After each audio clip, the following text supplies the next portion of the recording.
Hi, I'm Martin and welcome to another Clifton Cameras video.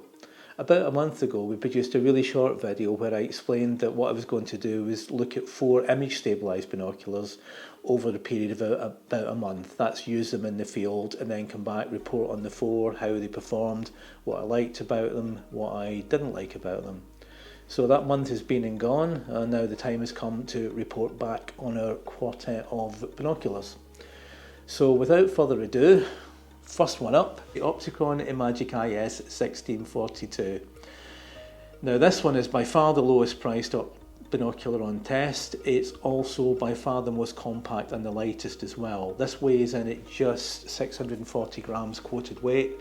Now even for a non-stabilised binocular, that is really light. For anything with a 42mm objective, a lot of non-stabilised bins will weigh quite a bit more than that.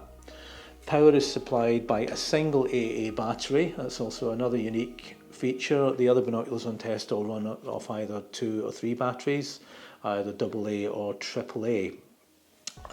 This one really performs well in terms of optics. It handles chromatic aberration, colour fringing really well.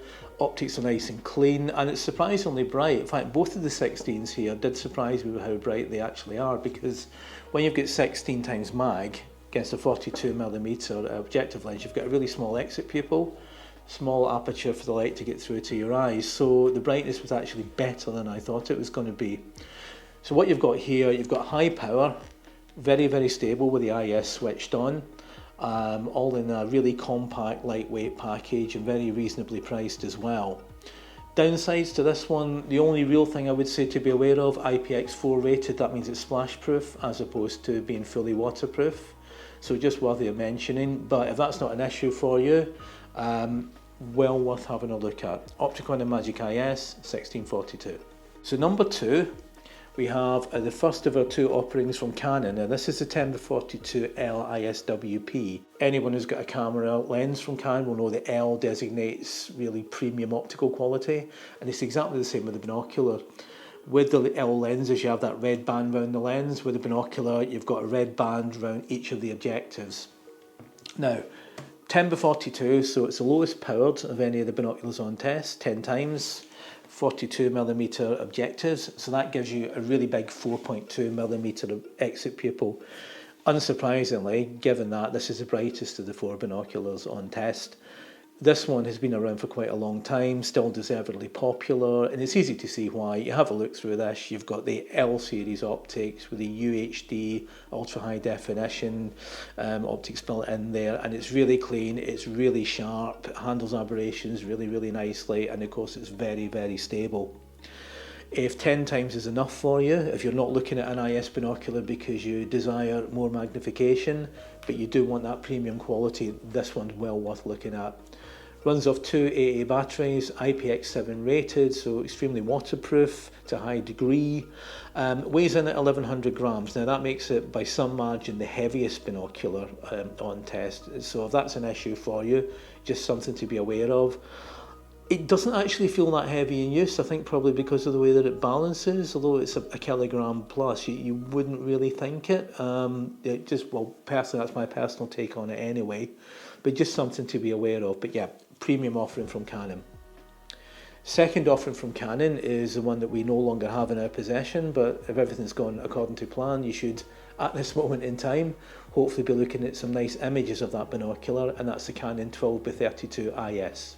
So 12 times magnification, 32mm objectives, doesn't have the L optics that the 10-42L IS WP has, and you can tell the 12-32 IS Canon had the most noticeable colour fringing around the edges of objects of any of the binoculars on test. That may or may not be an issue for you. Some people are more sensitive to colour fringing, chromatic aberration than others.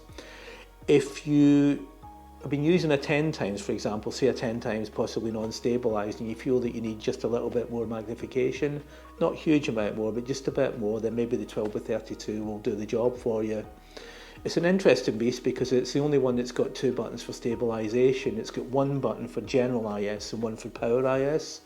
The idea is that general IS works best for scanning, whereas power IS is better for stationary objects. Having flipped back and forth a lot, Power IS probably was better for stationary objects. I think it was slightly enhanced. Try as I might, I couldn't see any difference when I was panning between the two of them. They both seem to do the job equally well. Maybe it's just me, maybe I was missing something, but that was my take on it. Again, the 12x32 is powered by a couple of AA batteries. It's the only binocular on test with the traditional fold-down rubber eye cups, so you've either got up or down. The other binoculars that we have here have all got the twist-ups and they've all got multiple positions on there, so they just give you a little bit more flexibility maybe if you need to find the sweet spot for you with regards to eye relief.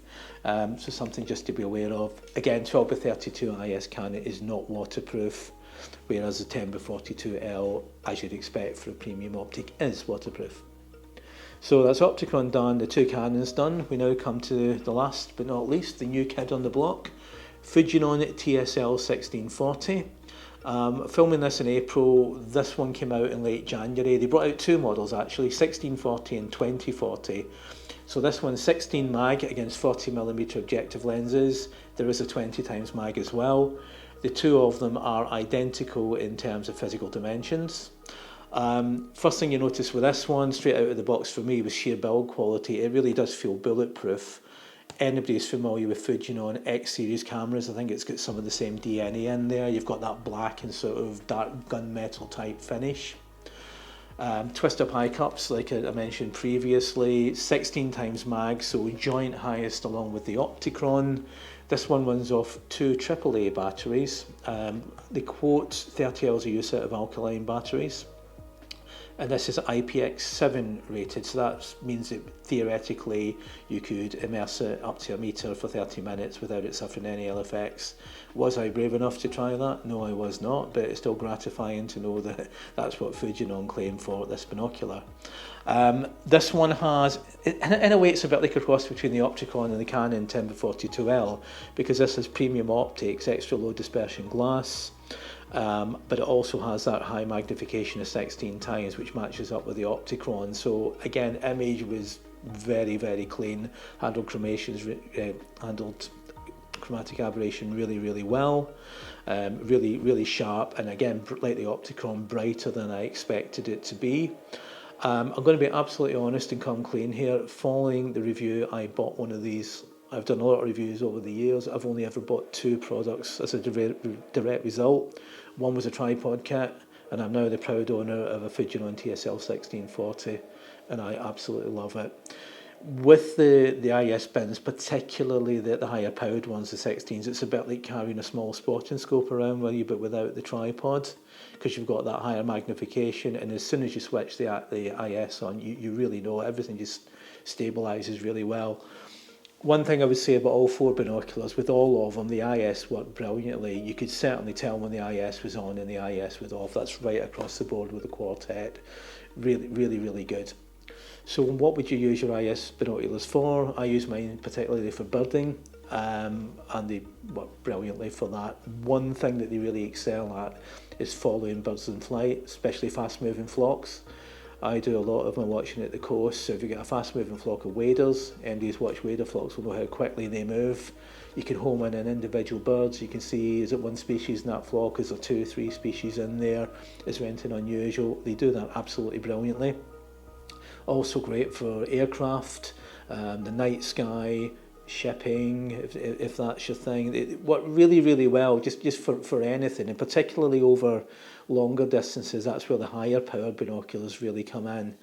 It did occur to me they could actually be very good for insects. I was testing it in February, so I didn't get a chance to put this to the test, but I think especially with the higher power bins, it could possibly allow you to get some really nice close-up views without getting to the point where you're so close that you disturb your subject. So once things warm up a little bit, I'll be putting that putting that to the test. But yeah, at the moment I have my Fujinon TSL 1640, and I love it, and they all work really well. All of these binoculars do exactly what it says on the tin. If you're thinking about taking the plunge into the field of IS from a non-IS, I would say that an image stabilised higher powered binocular gives a more stable view than a lower powered non-IS, if that makes sense.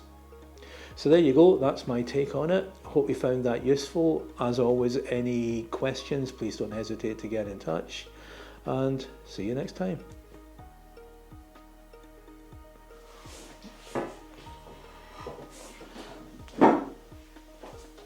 You know your light, your Neo light or whatever it was, as I said the last word, it dipped and went down. Oh, really? Just as I said, literally, I said, see you next time. As I said, time, it went poof. The light was out. Shut up, Martin. You can stop now.